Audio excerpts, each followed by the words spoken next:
farmakologi. Farmakologi dulu ya, kita bahas farmakologi dulu. Kita bahas materi kelima, materi keempatnya nanti aja terakhir saya bahas. Kita masuk ke farmakologi anti epilepsi.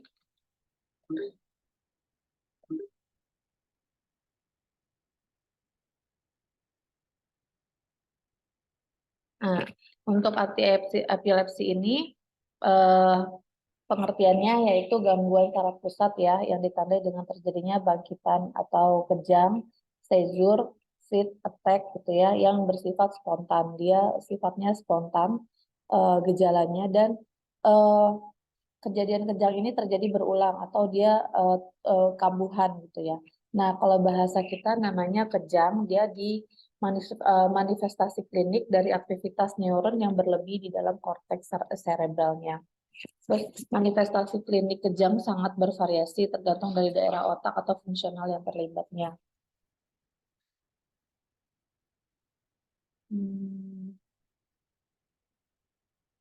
Silakan yang mau sambil kerja silakan.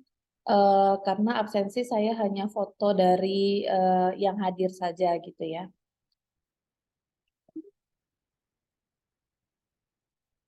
Untuk epidemiologinya dia sulit untuk diestimasi jumlah kasus epilepsinya, jadi nggak terdetek ya, nggak jumlahnya nggak tetap. Itu pada kondisi tanpa serangan dia bisa tiba-tiba kejang juga. Terus dia pasiennya terlihat normal dan semua data lab juga normal. Selain itu ada juga stigma tertentu yang ada pada epilepsi ini. Biasanya malu atau enggan mengakui kalau dia itu punya epilepsi.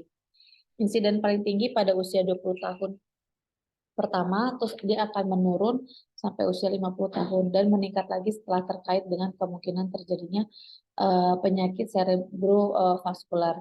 Dia biasanya dari 100% ada 75% pasien yang epilepsi dia sebelum umur 18 tahun. Dampak penyakit ini biasanya dari aspek psikososial atau masalah medik, psikologi, sosial, ekonomi, aspek medik juga meningkatkan biaya perawatan, perlunya tenaga yang terlatih, yang terampil, fasilitas teknik, dan tersedianya obat epilepsi. Terus kalau dari ekonomi, terbatasnya lapangan kerja, meningkatnya pengangguran, aspek dari psikologi itu dari mentalnya dia akan punya rasa cemas, kehilangan kepercayaan diri. Terus kalau dari sosial mungkin dari lingkungan stigmanya negatif ya tentang penyakit ini gitu. Jadi kalau ada uh, orang yang punya penyakit ini udah pasti dia akan mengalami dari semua aspek kehidupan dia akan ada penurunan gitu. Terus prognosisnya biasanya baik, umumnya baik 70-80% yang mengalami epilepsi akan sembuh dan kurang dari setengahnya pasien akan bisa lepas obat. Kalau ada 20-30% mungkin akan berkembang menjadi epilepsi kronis, terus pengobatannya semakin sulit atau dia akan tergantung pada orang lain dalam kehidupannya sehari-hari. Pasien dengan lebih dari satu jenis epilepsi mengalami retardasi mental atau mentalnya menurun ya atau gangguan psikiater atau psikiatri, prognosisnya jelek, jadi perkembangannya tidak membaik gitu ya. Terus penderita epilepsi memiliki tingkat kematian yang lebih tinggi daripada populasi umum karena dia udah lemah sistem imunnya, dia mudah kambuhan gitu ya, terus mentalnya juga down, di sekelilingnya tidak support atau uh, keuangan dari keluarganya juga tidak support untuk pengobatan. Akhirnya mentalnya turun, semuanya keadaan tubuhnya juga semakin menurun. Terus penyebab kematian pada epilepsi itu biasanya gejalanya berupa tumor otak, stroke, terus penyakit yang tidak jelas kaitannya dengan epilepsi yang misalnya pneumonia.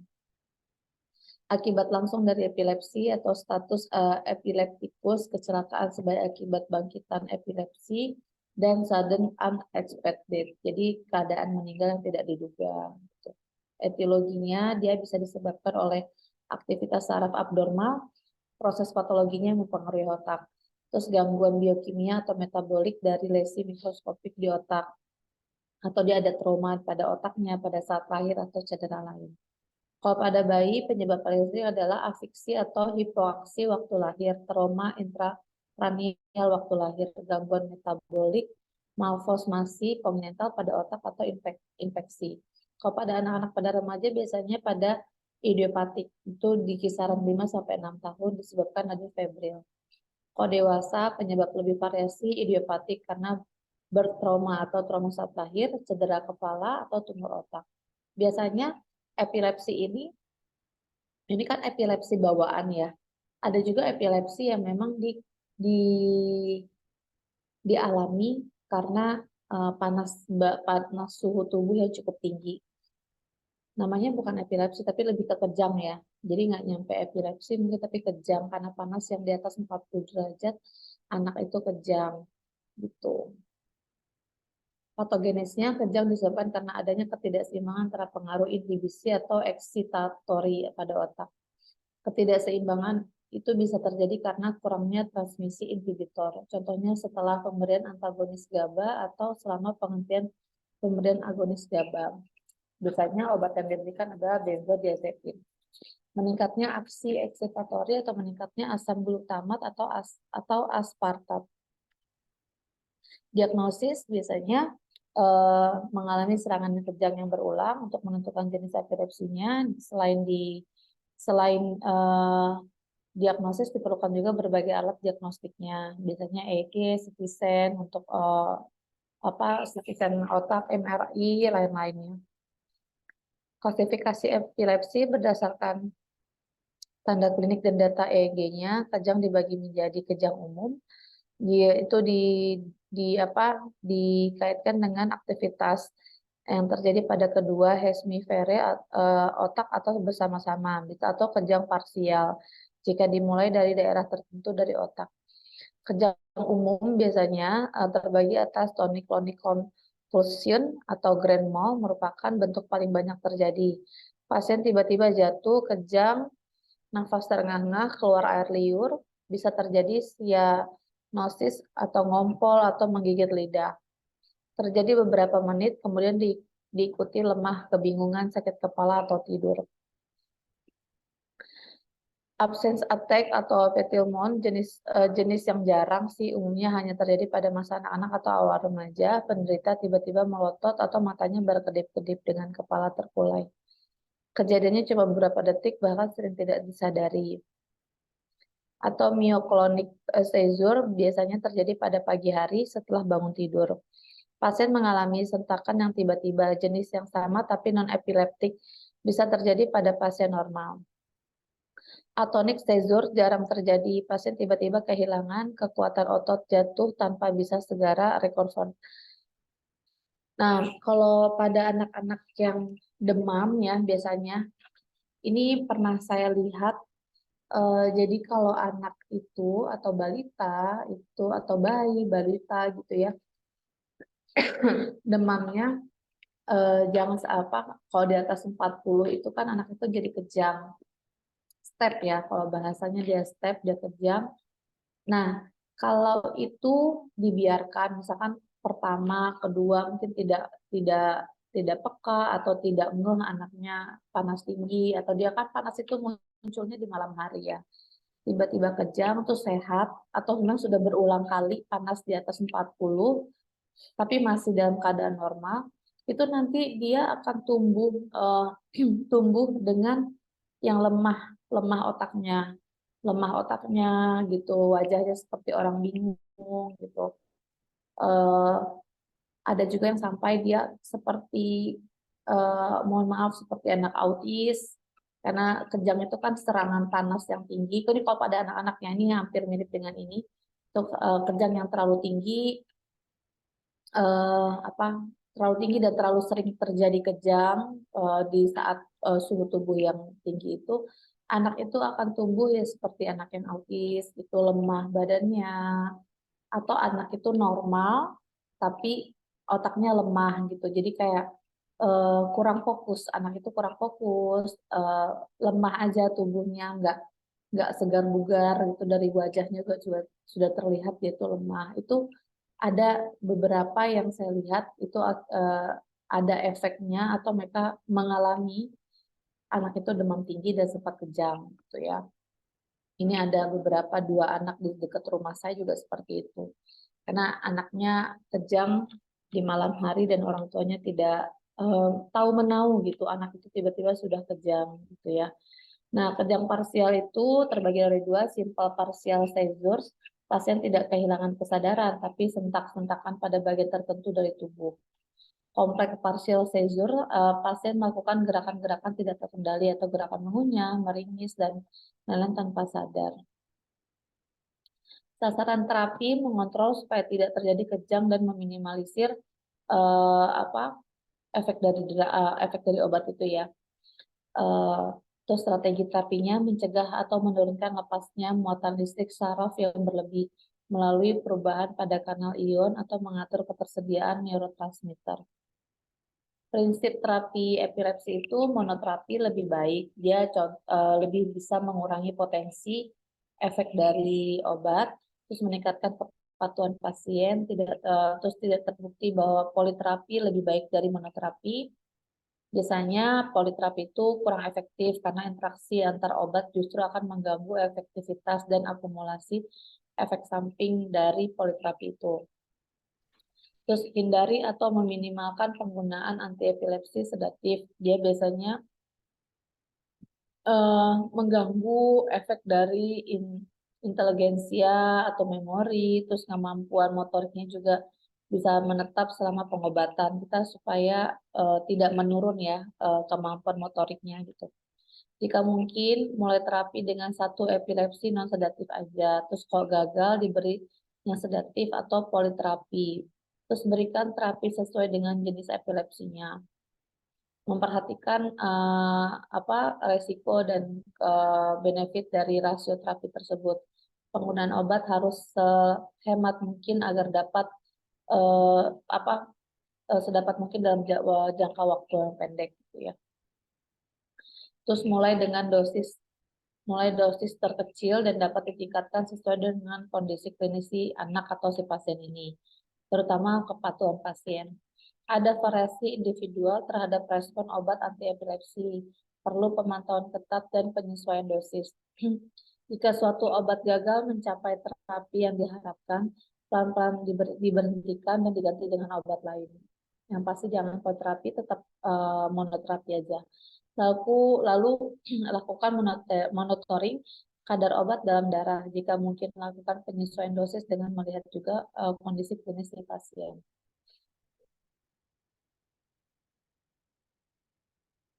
Obat-obat yang meningkatkan inaktivasi kanal NA biasanya dapat menurunkan kemampuan saraf untuk mengantarkan muatan listrik. Contohnya phenytoin. Phenytoin itu bentuknya ampul ya, phenytoin. Carbamazepin, lamotrigin, oxcarbazepin atau valproat. Obat-obat yang meningkatkan transmisi inhibitor GABAergic, biasanya agonis reseptor GABA meningkatkan transmisi inhibitor dengan mengaktifkan kerja reseptor GABA, contohnya benzodiazepin, barbiturat. Terus kalau menghambat GABA, biasanya contohnya vigabatrin atau menghambat GABA transporter, dia memperlama aksi GABA, contohnya tiagabin. Kalau meningkatkan konsentrasi GABA pada cairan cerebrospinal pasien biasanya bisa gunakan gabapentin. Gabapentin ini dipakai nggak hanya untuk epilepsi ya, karena ada nenek-nenek dia berobat ke rumah sakit, dia diberikan gabapentin oleh dokter sarafnya karena dia mengalami kalau kata dokter mengalami penyempitan kejepit saraf kejepit, diberikan gabapentin gitu atau golongan pentin lainnya gitu ya. Terus saya tanya apakah ibu masih ada kejang atau merasa ada gangguan saraf lain seperti epilepsi? Enggak. Jadi gabapentin ini hanya meningkatkan konsentrasi GABA pada cairan cerebrospinal pasien. mungkin dengan menstimulasi pelepasan GABA, dan dia sangat cocok dengan gabapentin. Lalu pemilihan obat tergantung pada jenis epilepsinya. Dia kejang parsial, dikasih carbamazepin, dikasih phenytoin atau valproat.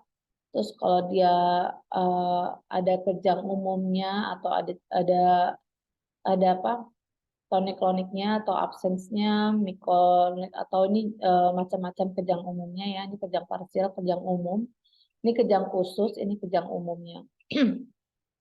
Kalau alternatif bisa diberikan ini ada gabapentin, ada fenobarbital, ada lamotrigin, tapiramat atau piramat. Terus kejang umumnya disesuaikan aja, clonazepam, clonazepam gitu ya. Nah ini treatment untuk penyakit kejang pada dewasa. Ada obat dosis terkecilnya, ada dosis besarnya, dosis maksimal penggunaannya. Gabapentin itu dosisnya sampai tinggi ya, sampai 3 kali 900. Dia penggunanya levelnya 1 hari, levelnya untuk 7 opsionalnya obat ke-7 dari pengobatan untuk epilepsi. Ini juga. Terus status epilepsi, kejang umum yang terjadi selama 5 menit atau lebih, atau kejadian kejangnya 2 kali atau lebih tanpa pemulihan kesadaran di antara 2 kejadian tersebut. Merupakan kondisi darurat yang memerlukan pengobatan yang tepat untuk meminimalkan kerusakan neurologik permanen maupun kematian. Etiologinya tidak ada lesi struktural, dia infeksi, gangguan metabolik atau alkohol idiopatik, atau ada tipe 2, ada lesi struktural, anoksia atau hipoksia, ada terjadi tumor, overdosis obat, hemoragi atau trauma. Terapinya kalau farmakologi udah pasti dengan obat-obatannya, dengan obat-obatan kita konsultasi dulu ke dokter sarafnya. Kalau non farmakologi dicek dulu tanda-tanda vitalnya, dipantau, pelihara ventilasi, berikan oksigen, cek gas darah untuk memantau asidosis respiratorinya atau metabolik. Kadang terjadi hipoglikemik atau berikan glukosa. Ini untuk status epileptikus atau status epilepsinya. Dia kalau kan namanya kejang, dia pingsan, kejang, nafas terengah-engah, terus keluar air liur, gitu ya. Jadi diberikan oksigen, diberikan ventilasi, mungkin bisa dilonggarkan ikatan-ikatan baju, celananya, gitu ya. Diberikan, terus dicek tanda-tanda vitalnya. Oksigen, diberikan oksigen untuk mudah bernafas karena kan dia terengah-engah seperti itu, susah nafasnya. Ini tetap dicek dulu ke dicek dulu ke klinik atau ke tempat vaskes terdekatnya gitu. Profil obat carbamazepin atau carbamazepin di metabolismenya di hati atau di liver, terus dia menjadi metabolit aktif. Nah, dia akan menjadi antikonvulsan atau neurotoksisitas. Nah, dia pasti efek sampingnya mual, bingung, mengantuk, pandangan kabur, gitu. Efek sampingnya jarang terjadi agranulositosis.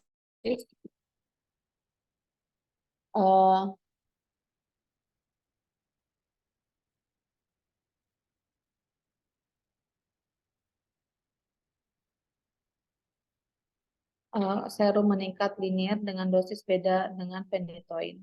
Kalau phenytoin terhidroksilasi di ginjal, di hati, liver, terus terjadi penjenuhan enzim.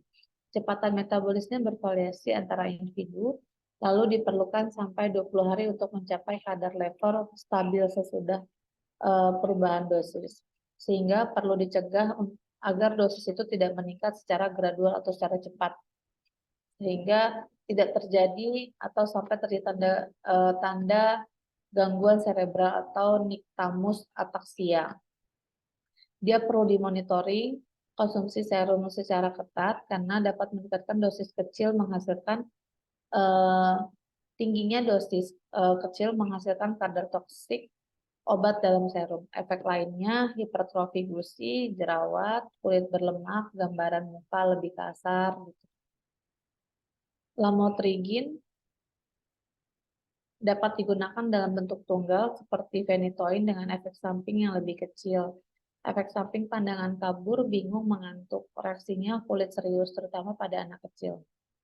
Phenobarbital, dia efeknya sama dengan carbamazepine dan phenytoin pada pengobatan kejang, tonik-klonik dengan parsial, tetapi efek sampingnya sedatif atau lebih besar. Toleransi terjadi pada pemakaian jangka panjang dan withdrawal secara tiba-tiba yang dapat memicu status epileptikus. Efek sampingnya simptom cerebral atau gejala penyakit cerebral. Dia mengantuk pada dewasa dan terjadi hiperkinesia pada anak-anak.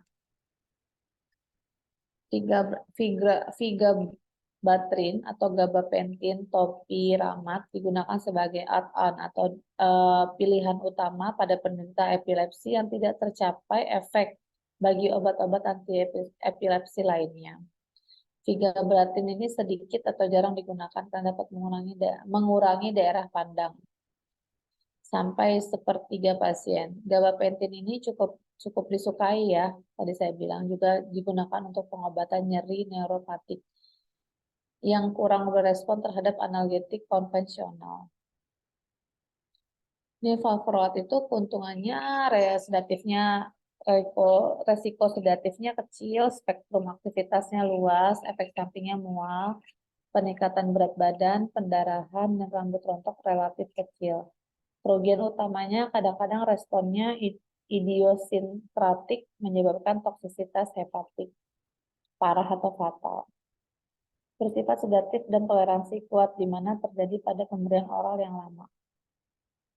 Pemberian obat anti-epilepsi pada anak terjadi defisiensi kognitif spesifik akibat bangkitan epilepsi, faktor etiologi, munculnya bangkitan pada usia dini, sering mengalami bangkitan atau kambuhan, dan obat anti-epilepsi. Pengaruh beberapa obat anti-epilepsi itu biasanya phenobarbital nanti akan pengaruh jadi anaknya hiperaktif, misalkan phenytoin dengan dosis tinggi, encephalopati progresif, atau retardasi mental, penurunan kemampuan membaca. Carbamazepine dan asam valproat, dia gangguan kognitif ringan. Valproat dosis tinggi mengganggu fungsi motorik. Efek obat anti-epilepsi pada anak. Kalau di jurnal Pediatric Neuro tahun 2006, obat-obat anti-epilepsi itu asam valproat, carbamazepine, dapat menurunkan densitas tulang pada anak. Mudah ini ya, rapuh, jadinya kekuatan tulangnya menurun.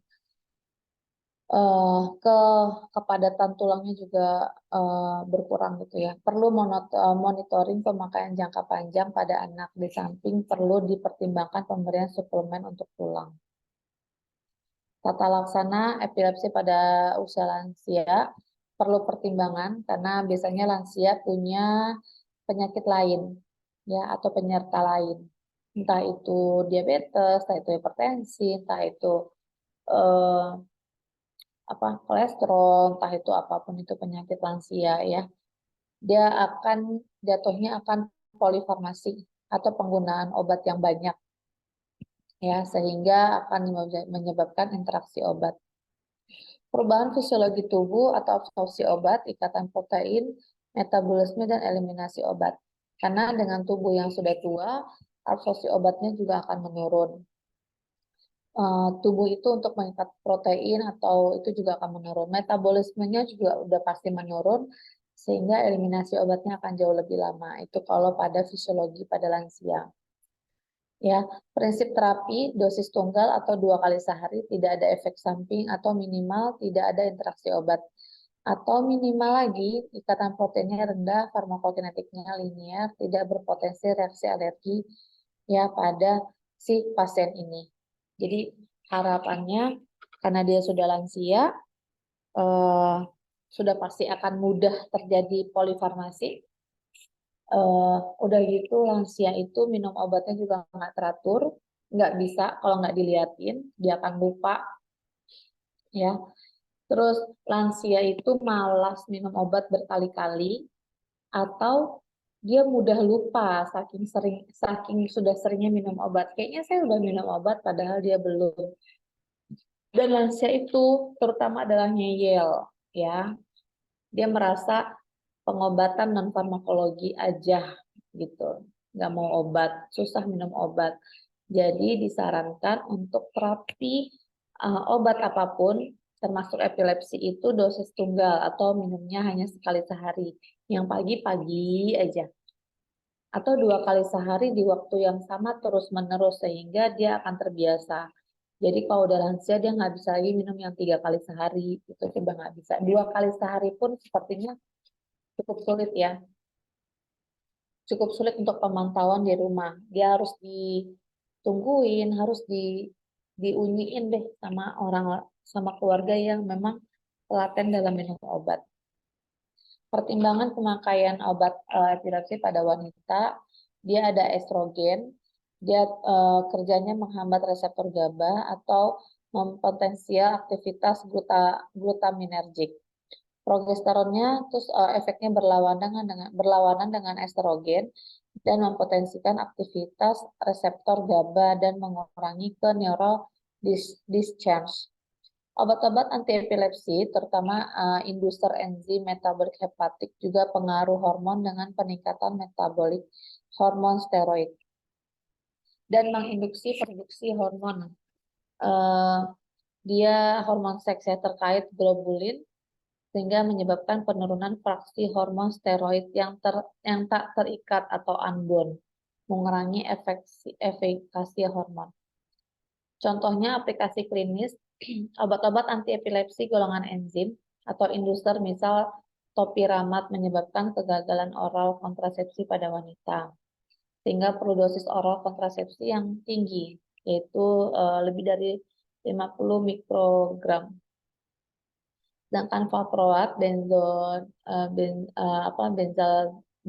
tadi, dan sebagian besar antiepilepsi baru non-enzim inducer yang pasti tidak punya efek. Pada sebagian besar wanita yang memiliki penyakit epilepsi cenderung kejang meningkat pada masa menstruasi karena di situ hormon lagi tinggi-tingginya, tinggi dan tidak stabil itu pada menstruasi dan saat ovulasi. Hal ini berhubungan dengan progesteron withdrawal atau perubahan rasio estrogen progesteron pada kondisi ini lebih baik dari obat epilepsi konvensional. Kalau pada wanita hamil gimana?